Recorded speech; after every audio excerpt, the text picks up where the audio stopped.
নজর রাখবো পরবর্তী সংবাদে।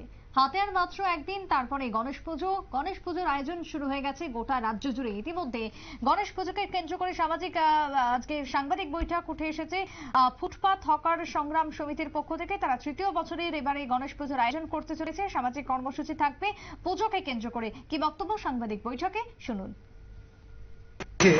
আমরা বিভিন্ন অ্যাক্টিভিটিস করতে চলেছি। ত্রিপুরা ফুটপাত হকার সংগ্রাম সমিতি বরাবরই আমরা গত 3 বছর গত 2 বছর আমরা যেমন পুজো করেছি, পুজোর সাথে যেরকম কালচারাল প্রোগ্রাম বিভিন্ন সামাজিক অ্যাক্টিভিটিসও করেছি।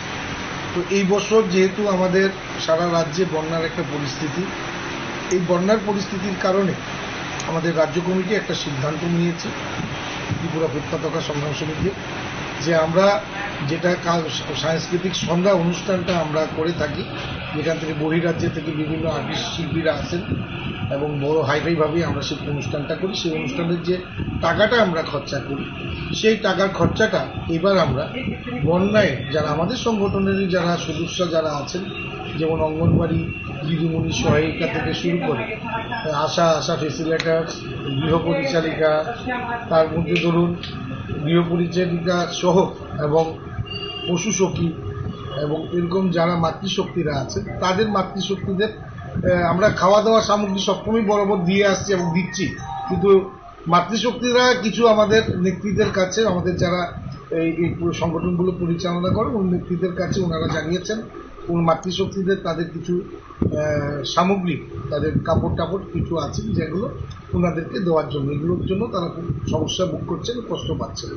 তার জন্য আমরা সিদ্ধান্ত নিয়েছি প্রায় 108 জন মাতৃশক্তিকে আমরা যে অনুষ্ঠান করি সাংস্কৃতিক সন্ধ্যার অনুষ্ঠান, এটার টাকাটা দিয়ে আমরা ওনাদেরকে সামগ্রী আমরা সেটা কিনে দেব। এবং পাশাপাশি আমাদের পুজোর মধ্যে আমাদের উদ্বোধক হিসাবে রাজ্যের মাননীয় মুখ্যমন্ত্রী এবং আমাদের আগরতলা পৌর নিগম মেয়র সাহেবকে নিমন্ত্রিত করা হয়েছে।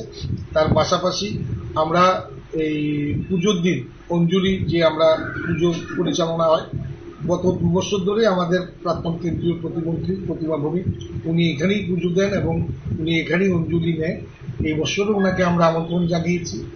পুজোর দিন 5টার সময় প্রায় 7 থেকে 8 হাজার মানুষের প্রসাদ থাকবে, যেখানে খিচুড়ি এবং তার মধ্যে সবজি দেওয়া থাকবে এবং সেখানে খাসার চাল এবং পিওর খাসার চালই করা হবে। প্রসাদের কোনো অভাব হবে না, সকল অংশের।